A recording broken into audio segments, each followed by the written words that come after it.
So what I like to do is I like to bring out my first guest. He still wants to come out. Okay. I'd like to bring out my first guest. Is my first guest ready? Yes. Great. First guest is ready. You've heard him every single morning. WKDR. Drive time, 6 to 9 in the morning, I believe. Please welcome Louis Mano. Great to see you. What a hip new local show this is. How you doing, Louis? Hey, I'm doing pretty good. I like it. You got a hip set. Doesn't look good? Hip acting. Hip live. Lots more surprises to come. Any ideas? No, I'm just kidding. So, on the gum chewing, I just quit smoking, so. You can chew gum on the air now. It's a new federal ruling. Okay. You can, a new FCC ruling. I am on a patch. I had it sewn into my underwear every time they rise up. You got to put on your microphone, Louis. Oh, where's my microphone? You're sitting on it. You sure are. Okay. There you go. Good thing I'm going to have Mexican food tonight. There you go. Thanks a lot. Like I thought you had like people to do this. Okay. Like kind of Wimbledon where little kids run out and... All right. Well, just what we need, another talk show on television. That's great. So now, do you think that right now things are kind of saturated with all the talk shows that are around? Yeah, right now what the talk shows need is audiences. Who's at home watching them now? You know, everybody's got one. But it's a phenomenon we noticed. That's why we bought the radio station. That we couldn't find jobs, so we bought a radio station. I think we run the only employee-owned radio station in the country, and so we're having a good time there. And how long have you been doing your morning show for? In its current incarnation, about 1.5 years, and I've been in radio about 12 years, about 11 of them doing a morning show. Really? You've always done morning shows? Yep. Now, do you think that there's a certain kind of quality about the people who call in, or that you're reaching out to in a morning show that like people want a certain kind of thing that they wouldn't take in the evening, that they wouldn't want to hear in the evening? Well, one of the reasons in radio anyway why you want to do mornings is because it has the largest audience. So you try to aspire to that, and I guess I'm a morning person. I do okay in the morning. I'm pretty with it in the morning, and that's another requirement of it. And I'm out with it at night. So you guys got me up way past my bedtime here. Do you do this alone, your morning show? No, I have a partner, Jim Condon. He and I have been working together for the past 10 years. Really? In the same morning venue, or? Well, we worked together in Mystic, Connecticut. About 10 years ago is where we met. And is that where you're from, Mystic, Connecticut? No, I'm from Brooklyn, New York. Really? But see, when you come from a smaller town, you want to break into radio. You can hang around there when you're in high school and eventually get your chance to go on the air. But in New York, you have to make it past 40 security guards to even get near a radio station. So when I decided to go on the radio, I literally threw a dart at a map, and it landed in Amsterdam, New York, and that's where I sent my audition tape to, and they hired me out there. And they gave me the morning show there because nobody wanted to wake up early. It wasn't because I was the best. Now, mind if I take my jacket off? I'm sweating gravy. I could barely tell. I know. Giblets, son. Okay. During the commercial break, we'll have someone come out and towel you off. Oh, beautiful. Turkish towels, I hope. That's the big raffle for the second half of the show, guys. Hey, you guys are great. William Shatner, School of Acting, right? Yes, thank you. Indeed it was.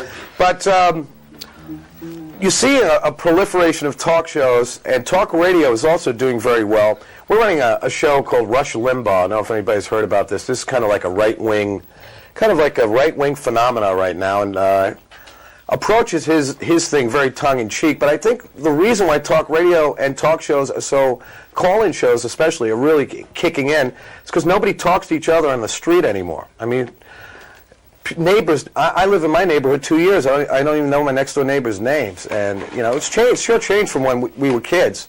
Our parents always hung with all the other people in the neighborhood. And people don't get a chance to talk to each other. So talk radio is kind of a semi-anonymous way to kind of exchange your ideas and opinions with people. And what do you think people want to talk about the most?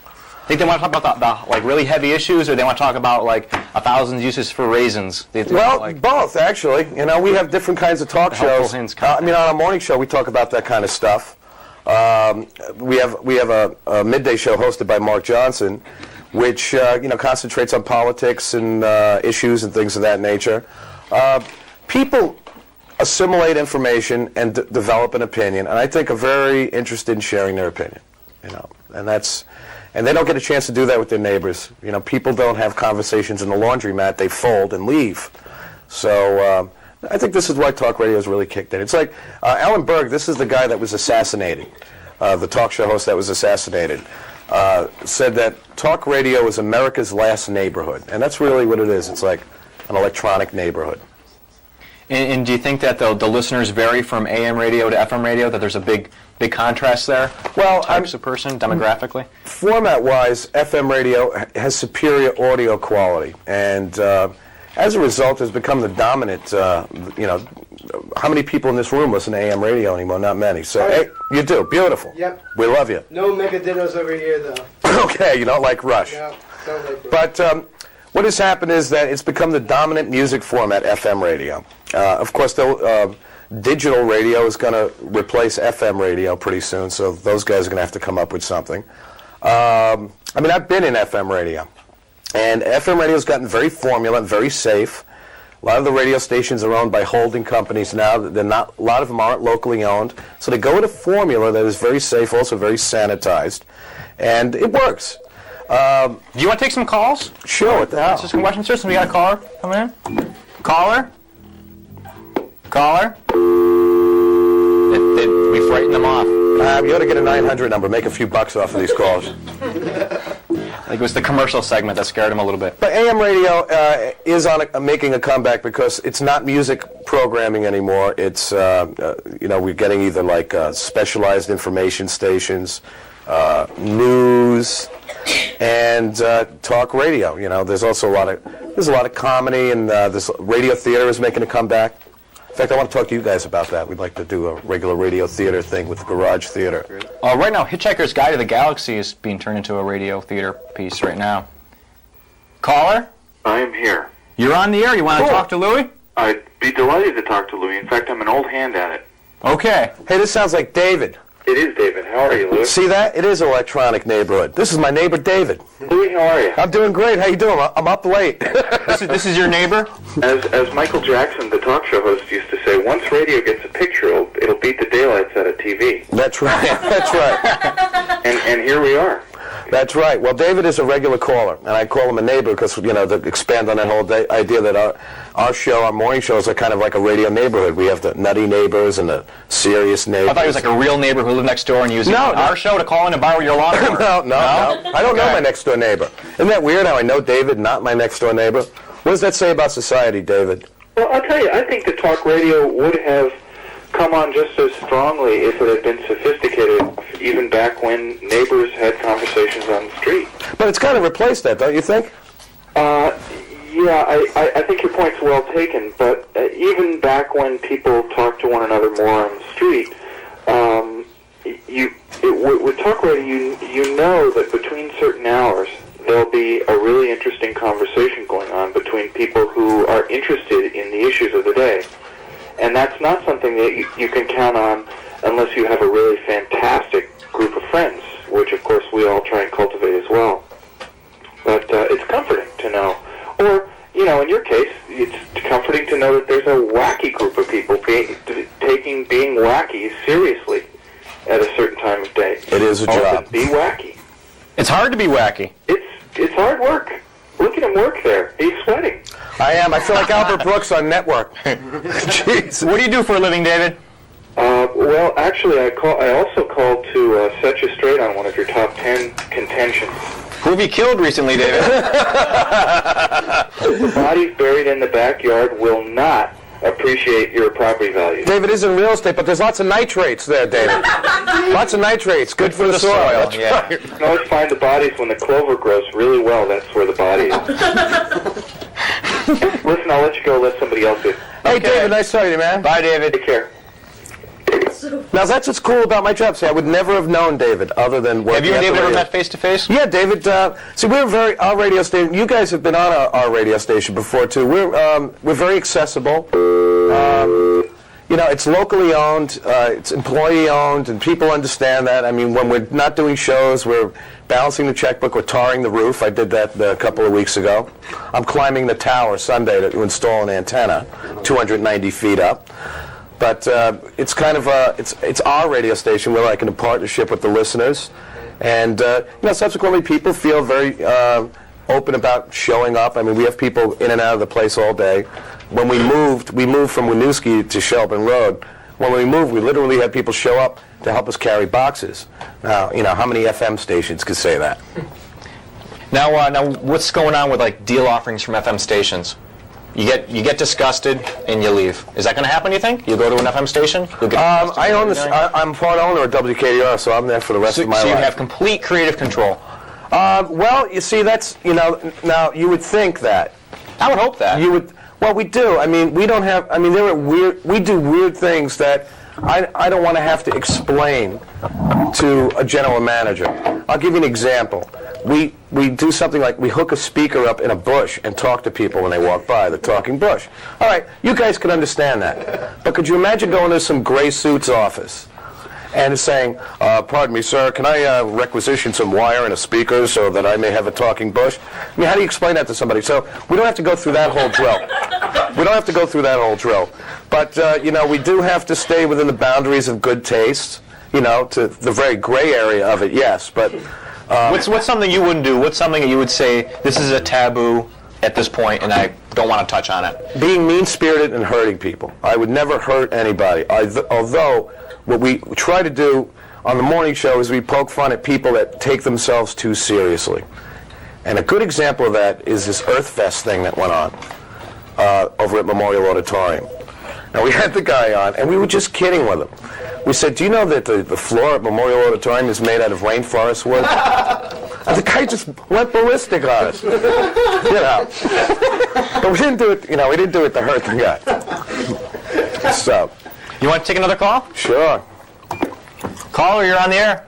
Yes, good evening, Lou. What the hell are you doing up so late? These good folks asked me to be on the premiere of this hip show, which I think is going great so far. Beautiful. Yay! I'm watching one of your sponsors, which of course is Philadelphia Cable. Okay. And I was watching the Met game, and the Mets are winning in the top of the ninth, and they're on 14, and you're on 15. So you just happen to tune in. This is this is another one of our neighbors from the electronic neighborhood, David from Ferrisburg. Well, I used to be from Ferrisburg. Right. This is another David now? This is another David. That's right. And I used to work for that other David I went to know 10 years ago. That's wow, what a harmonic convergence.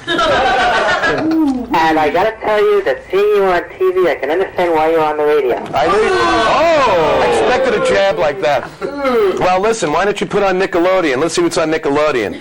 My Three Sons, Chip Gets a Hickey. That's one of my favorites. Anyway, I wanted to... David. What's that? Meet the host of the show, Greg here. Craig. Craig. He forgot the call. I was going to radio station. I was just giving him a little jab.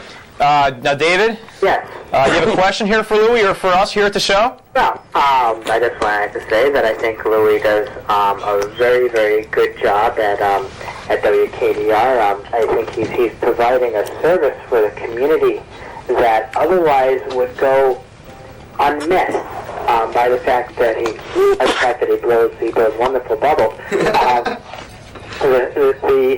The fact that it is a hometown station, and that he does the news that goes on WKDR is one of the best that is in the Champlain Valley for a low budget radio station. The news that they get across about the Champlain Valley, I think is excellent, and the way that he provides a community.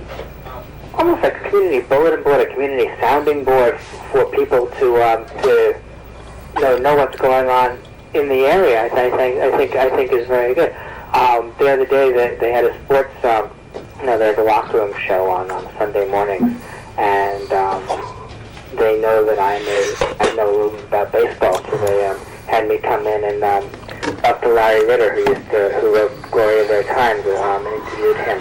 David? Yes. David, I'm sorry to interrupt. Yes. But it's now Wednesday morning. You eating up my segment, bro. Wednesday morning. I'm sorry to interrupt you. Unfortunately, we have to go to a commercial. All right. I just wanted to let you know that Louie does a tremendous job with his radio station. Well, thanks. And tell the other David we said hello, and the third David can call in about 5 minutes. Okay? Thanks a lot. By the way, you know how they break down the ratings? We are #1 in Davids, according to the last arbitrage. Okay, we're going to go to a commercial now, and we'll be my right segment back over? for Louie Mano. Oh, I'll get to come back? You come back. I'm held over.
And we're back.